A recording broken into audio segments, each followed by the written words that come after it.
implementasi portal di pintu gerbang dan menggunakan kartu identitas bagi tamu merupakan identifikasi dan mitigasi risiko percaloan, korupsi maupun gratifikasi dengan membatasi hanya yang berkepentingan yang diizinkan memasuki area gedung kantor Pengadilan Agama Batam.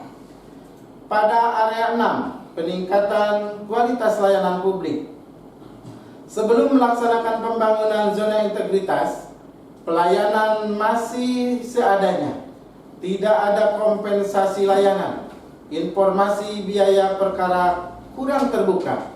Anggaran layanan publik sangat terbatas. Kemudian kami melakukan perubahan dengan lebih menyederhanakan layanan, meningkatkan kenyamanan di ruang layanan PTSP dan ruang tunggu, menyediakan smoking area, implementasi mesin antrian sidang dan layanan PTSP, parkir gratis yang nyaman dan aman, diberikan kompensasi bagi layanan yang kurang sesuai dengan standar operasional prosedur, menempatkan informasi biaya perkara di ruang tunggu dan website, serta kami menyediakan gerai gugatan mandiri dan pos baku di ruang PTSP. Merencanakan dan memaksimalkan anggaran untuk peningkatan layanan publik, serta hal-hal lain yang diupayakan untuk peningkatan layanan kepada masyarakat. Untuk menunjang optimalisasi layanan, telah kami buat beberapa inovasi layanan. Di antaranya yang pertama, aplikasi Megono. Megono adalah nama sebuah makanan yang ada di Kabupaten Batang dan Pekalongan dengan harga murah dan penuh manfaat. Inovasi layanan ini lahir karena adanya koordinasi, komunikasi, dan birokrasi beberapa stakeholder cukup menyita waktu, sehingga biaya dan waktu cukup tersita. Oleh karenanya, atas inisiasi agen perubahan, maka dibuatlah satu portal yang bisa mengakomodir beberapa kepentingan, yakni Kementerian Agama dimudahkan untuk validasi akta cerai, serta memantau data permohonan dispensasi kawin, informasi gugatan mandiri dan validasi surat nikah. Bagi Dinas Kesehatan dan DP3AP2KB untuk data sharing permohonan pemohon, konseling dan rekomendasi permohonan dispensasi nikah, serta sharing data hasil konseling. Pada Disduk Capil terdapat data share atas hasil konseling dan untuk pembuatan identitas para pihak pasca perceraian. Selain itu, agen perubahan juga menginisiasi one stop service untuk melayani pada jam istirahat. Layanan one days for all, setiap orang pada bagian PTSP mampu melayani semua jenis layanan. Inovasi ini semuanya diinisiasi oleh agen perubahan karena adanya kekosongan waktu layanan pada waktu istirahat dan adanya antrian yang lebih lama pada salah satu loket. Sehingga dengan one stop service secara bergiliran, petugas PTSP melayani pihak pada jam istirahat. Sedangkan pada inovasi ODFA atau one days for all, petugas PTSP dituntut untuk mampu melayani semua jenis layanan. Selanjutnya, petugas PTSP memberikan kompensasi dengan souvenir bagi layanan yang kurang sesuai dengan standar operasional prosedur dengan layanan. Membuat aplikasi dan inovasi Siwani, para pihak akan mendapatkan notifikasi melalui WhatsApp tentang progres perkara yang sedang diajukan. Kami juga menyediakan aplikasi Sijati, sistem live jadwal sidang melalui Instagram, identifikasi dan memberikan layanan prioritas bagi disabilitas. Aplikasi Sigandu membuat para pihak dengan memfasilitasi grade pembuatan gugatan mandiri. Kami juga menyediakan aplikasi Simonki, adalah sebuah aplikasi monitoring penyelesaian perkara setiap hari dengan parameter one day minute, one day publish, putusan dan tahapan persidangan, dengan mengukur lamanya proses perkara pada setiap majelis. Inovasi tersebut merupakan inisiatif agen perubahan yang sekaligus merupakan mitigasi dari beberapa risiko yang telah kami identifikasi. Hasil dari beberapa perubahan pada pembangunan zona integritas, kami mendapatkan indeks kepuasan masyarakat dengan nilai 3,87, indeks persepsi kualitas pelayanan atau IPKP dengan nilai 3,86, kemudian indeks persepsi anti korupsi dengan nilai 3,87. Pengadilan Agama Batang juga mendapatkan beberapa penghargaan, di antaranya yang terakhir adalah peringkat 1 terbaik dalam kinerja layanan gugatan sederhana dari Mahkamah Agung Republik Indonesia berturut-turut pada tahun 2003 dan 2024. Peringkat 3 sebagai pelaksana pengadilan elektronik dari Mahkamah Agung Republik Indonesia tahun 2024. Peringkat 1 terbaik persidangan perkara melalui litigasi terbanyak dari Pengadilan Tinggi Agama Semarang pada tahun 2023. Kemudian ada plakat keikutsertaan survei layanan dari Komisi Yudisial pada tahun 2023 dan beberapa penghargaan lain dari KPPN Pekalongan atas apresiasi kinerja anggaran. Dari uraian yang telah saya sampaikan, maka Pengadilan Agama Batang telah menjawab isu strategis tentang layanan sederhana, cepat, biaya ringan, dan membahagiakan. Birokrasi yang bebas dari korupsi, kolusi, nepotisme, dan gratifikasi, serta peningkatan kualitas layanan publik dengan mewujudkan birokrasi yang efektif dan efisien. Demikian presentasi ini kami sampaikan. Hilap dan salah mohon maaf. Wassalamualaikum warahmatullahi wabarakatuh.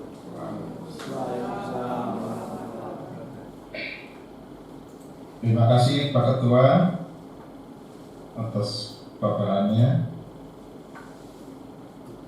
Kita memasuki sesi tanya jawab, Pak.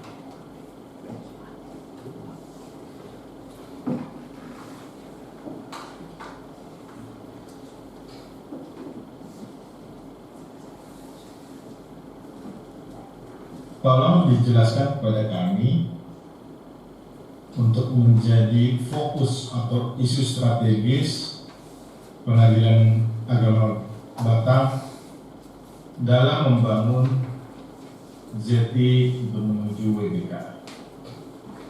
Singkat saja, Pak. Baik. Silakan. Isu strategis pada Pengadilan Agama Batang yang berkembang sejak tahun 2019 sebetulnya adalah adanya praktek-praktek percaloan di lingkungan Pengadilan Agama Batang. Oleh karenanya, kami barangkali sedikit secara detail kami sampaikan bahwa sejak tahun 2019 kami terus berusaha, pertama, agar para pihak yang masuk ke lingkungan Pengadilan Agama Batang itu dibatasi hanya di luar. Tetapi dalam implementasinya kami pada tahun 2022 baru berhasil mengeluarkan seluruh orang yang tidak berkepentingan di Pengadilan Agama Batang pada setiap harinya melalui pembangunan portal di gerbang itu, Pak. Kemudian kami juga terus mensosialisasikan bahwa di Pengadilan Agama Batang itu ada fasilitas untuk pembuatan gugatan, kemudian fasilitas untuk menyampaikan jawab-menjawab melalui pos bakum secara gratis.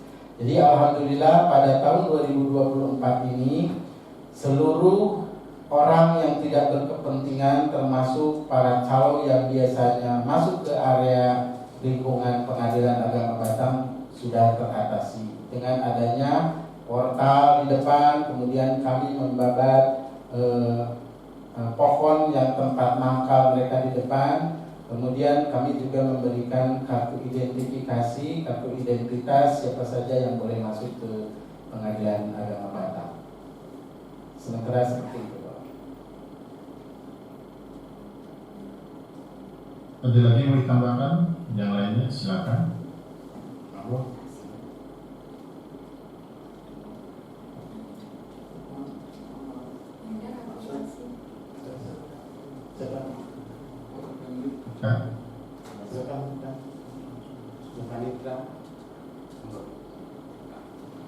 Terima kasih. Kami akan menambahkan bahwa, mohon maaf Bapak, terima kasih. Kami akan menambahkan bahwa untuk mengatasi isu percaloan tersebut, kami juga ada penyuluhan kepada masyarakat yang setiap bulannya itu kami ikut di kegiatan dari Kodim yang dijadwalkan setiap bulan itu dari Pengadilan Agama. Ada yang menyampaikan permasalahan-permasalahan yang dihadapi oleh masyarakat. Di situ kemudian para hakim, kadang juga panitera diikut sertakan untuk menyampaikan bahwa masyarakat diusahakan untuk menghindari calo, terutama dalam pembuatan gugatan. Itu kami sosialisasikan bahwa di Pengadilan Agama Batang sudah ada pos bakum yang bisa membantu mereka untuk membuat gugatan maupun replik, jawaban, duplik dan sebagainya dengan gratis. Dan itu juga kami menyampaikan atau membagikan pamflet kepada mereka, sehingga masyarakat merasa terbantu karena selama ini tahunya kalau mengajukan gugatan itu mereka harus membayar banyak. Seperti itu Bapak, terima kasih. Oke, selanjutnya Pak.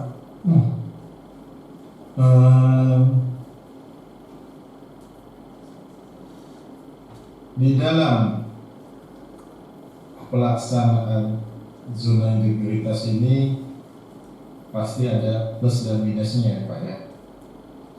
Ada plus dan minusnya. Mungkin minusnya ini Sabtu Minggu pun Bapak Ibu wajib datang juga nih Pak Ketua nih untuk mengikut eviden nih. Kalau plusnya ini ketika mendapatkan dedikat WBK kan semangat kita, tapi kan seperti itu yang ingin kami sampaikan. Di dalam beberapa kali izin Pak Ketua belum kesempatan mendapatkan WBK. Dari 2019 itu udah ini ketiga Ya Pak ya. Tiga. Semoga jangan sampai yang keempat Pak ya. Mudah-mudahan. Amin. Kayak lagu Pak Ketua, jangan sampai 3 kali menyakiti. Oke Pak Ketua, izin. Apakah ada unit atau satuan kerja lainnya Pak di dalam internal kita Mahkamah Agung maupun di eksternal di Mahkamah Agung yang telah melakukan studi tiru Pak?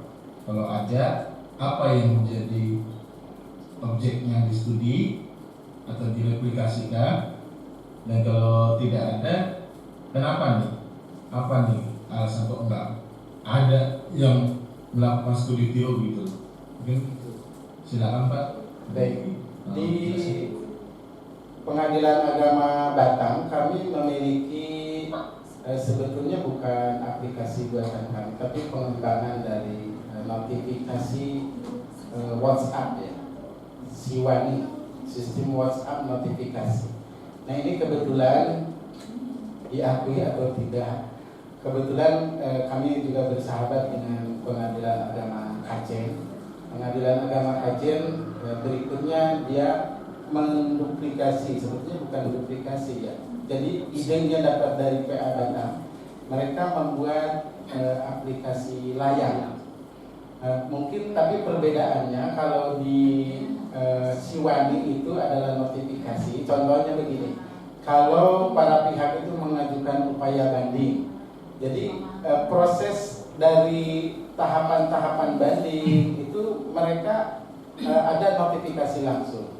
Tapi kalau layang itu adalah aplikasi untuk panggilan. panggilan, tapi melalui sistem notifikasi. Berarti memang tidak ada yang melakukan studi tiru ke Pengadilan Agama Batam ya Pak Ketua?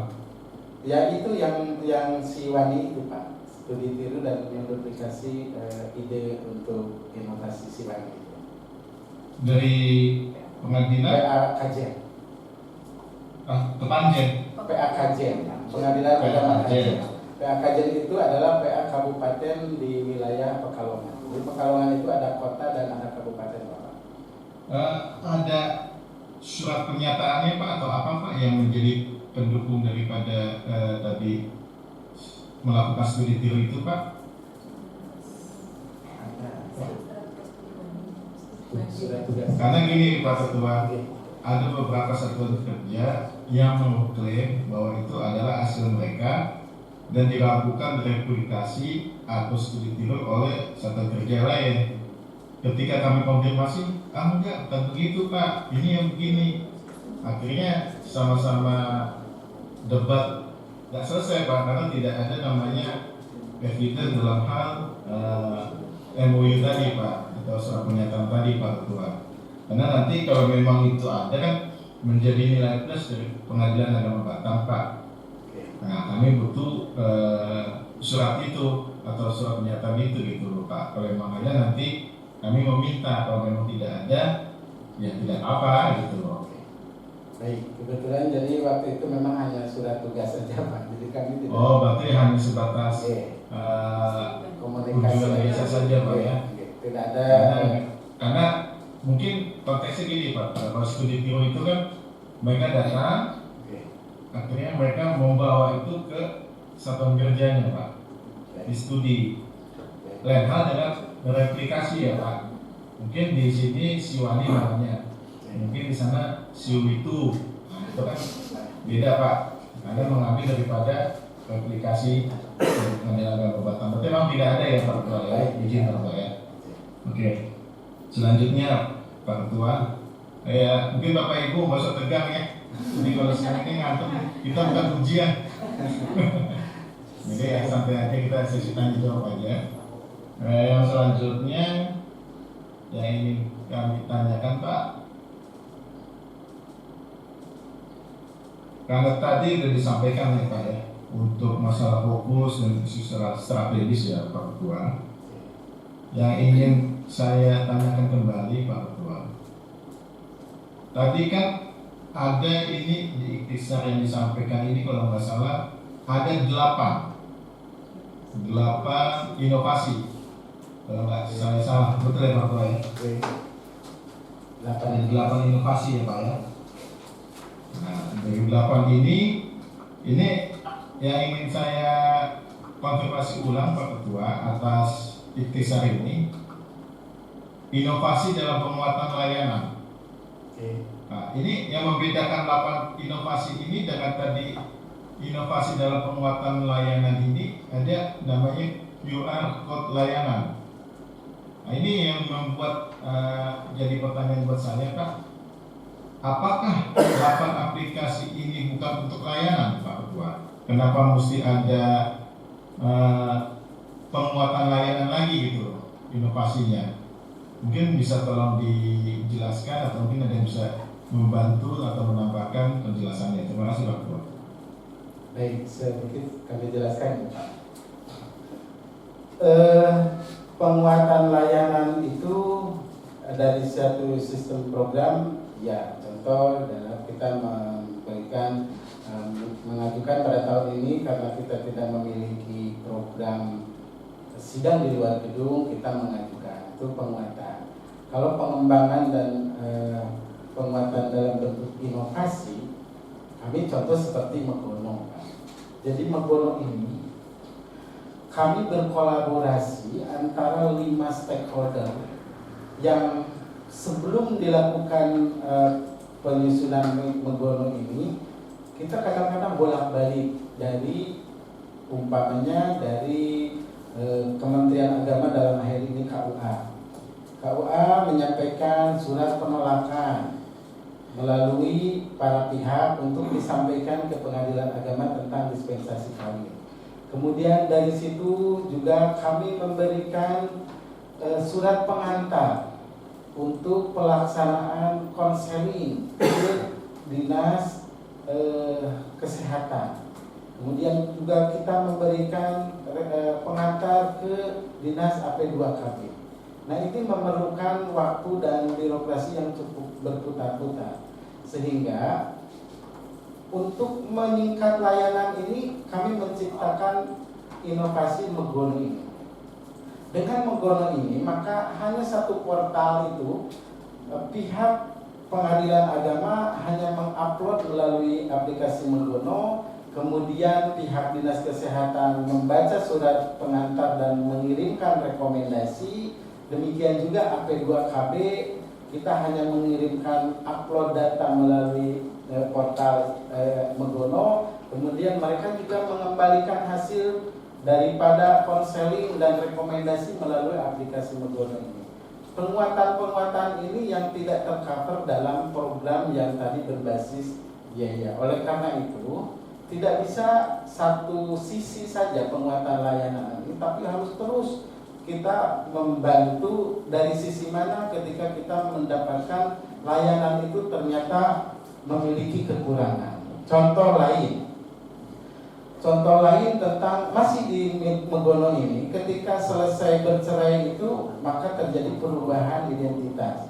Nah, untuk mempersingkat birokrasi dan administrasi, cukup kami mengakses Megono ini, di mana para stakeholder itu diberikan hak akses masing-masing, hanya mengirimkan persyaratan ke Dukcapil. Nanti Dukcapil juga mengakses Megono dan mengeluarkan apa yang disebut perubahan identitas.